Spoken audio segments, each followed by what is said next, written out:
All right, folks. Hey, I have the pleasure of reading a lot of comments, a lot of emails, one-on-one coaching sessions from you folks out there, and I just learned so much from you. I say in most of my videos to not retire from something, but to retire to something.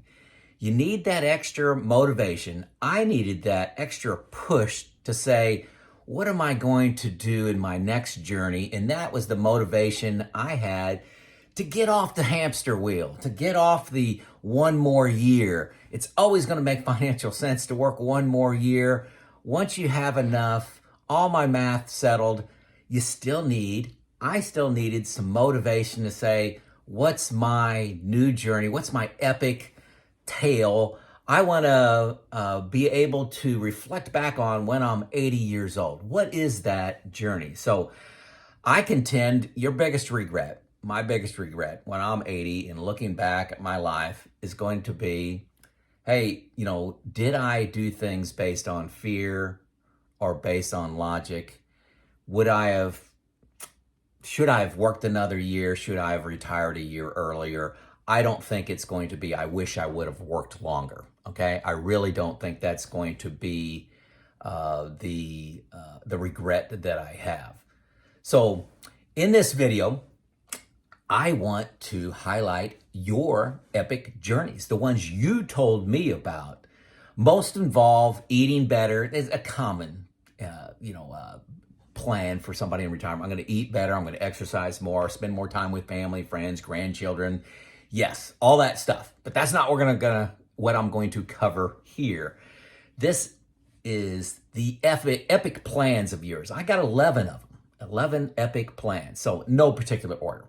Okay, these are just the order that I went back through my book of notes and the comments, and these are 11 that came up to me that stood out. So number 1, travel. Go on 3 to 6 major vacations a year. Those could be local, driving ones. See your country, see neighboring countries. It could be international. And instead of doing these 1 week, hurry up and see everything vacations, let's take 3 weeks, take it slow, absorb the culture, and experience things at our pace without reservations and just slow go. Okay, those are great. Okay. Number 2, a kid's sports umpire. I had a guy saying, hey, I like kids' sports. I want to umpire baseball games, soccer games, football games. I thought that was very cool. Enjoys being around kids, guiding them, some structure, makes a little bit of money doing that. Okay, number 3, buy an RV and travel the country for 4 to 6 months of the year. I hear this an awful lot. Just love seeing the national parks that are in this world, seeing the scenery, really off-peak season, head to warmer weather if you live in the north.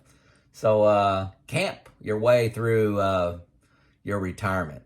Number 4, expand your garden greatly to support a food pantry. This is quite a bit of work in the summertime, and you're giving back. So I know a few people doing that. Number 5, move from the north to the beach. In the United States, that could be Florida. Leave New York State, go to Florida, get rid of those bad winters. Some people start this by, 3 months in Florida, 6 months back north, or 9 months back north, and then they keep expanding that till eventually they move to maybe a retirement community with better weather. Number 6, retire to a low-cost country. I'm surprised about how much I see of this. Portugal keeps coming to the top. I think it's a low-cost country, and there's a large population of expats over there. Mexico comes up, Panama, and also Colombia. So these tend to be people with a little less money, not quite able to live their retirement life here in the United States, and they go and have their money go twice as far in a low-cost country. Good for them. Great decision. Number 7, most unusual thing I had to look this up. 2-man roping rodeo team. Okay, this individual in his 60s going out and competing in rodeos, and he actually part-time makes money doing that. So that's unusual. Hopefully he won't get hurt. but it's time to live out those dreams, right? What would you do if you weren't restricted by money? Number 8, take 4 months off and hike the Appalachian Trail. It's a, I don't know how many miles, 2,000-mile walking trail along the Appalachian mountain range in the eastern United States. Tell me how many miles it is if you know, but it takes 4 months to hike it. Would take me 4 months to hike it. Number 9, start a ranch. Board horses, raise cattle, have a little farm, something you've always wanted to do, move out of the city. Maybe you grew up on a farm, get some land and just work the land and work the fences and just live that pioneer life. Thought that was interesting.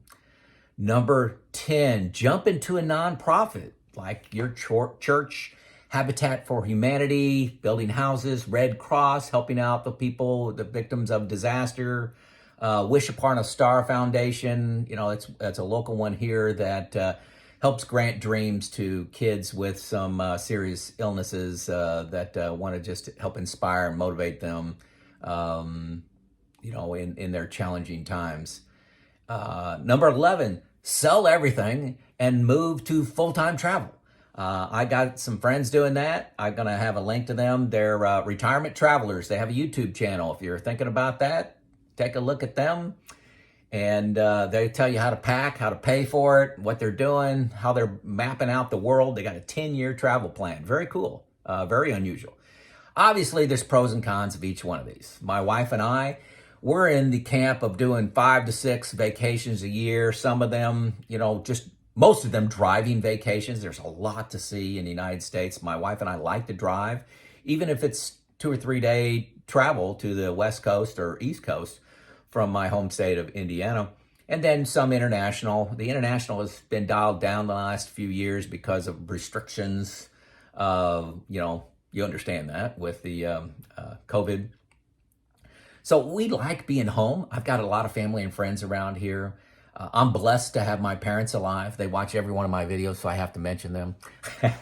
My dad's 86 and 84, and it's just a blessing to have them around. And I got 2 brothers in town. A sister lives close by.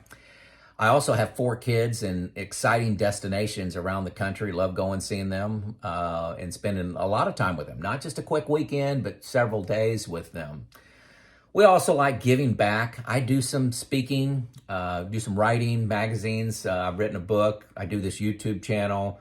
I go to a local university where I went to school and talk to classes there, give my experience on plant operations and supply chain management in that. I enjoy volunteering at nonprofits. Habitat. I'm on the painting crew for Habitat, where we paint houses, and I'm on the parks board here and in the town, helping them raise money for features and to revitalize our parks. So there's, I say all these things, and a lot of times I get comments of how busy I am. No. The key is being highly flexible. I can say yes or no at any time. It's on my schedule. We do these things when I want to. They're not a huge time commitment, and most of them I could do remote. If I do any consulting, it's remote. That's what I restrict my consulting to right now, and when I'm coaching on retirement, I do it all remote. So it's highly flexible. I can do it when I'm in Arizona or Washington State or Canada. Okay, so those are your epic journeys. The decision my wife and I made. That's our decision here for 2023. Who knows what 2024 is going to bring. I am not doing now what I thought I would be doing 4 years ago when I retired. So keep that in mind. Be flexible, sample everything, and it's okay to go on a dozen different paths over your epic retirement.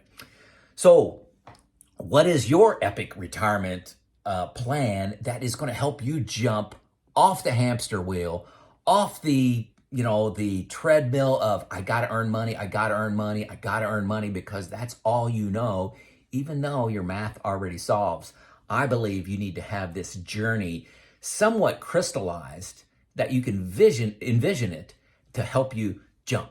Okay? So, hey, add that epic journey in the comments. All right? At a minimum, let me know where you're from. Love it, love it, love it. This is Joe.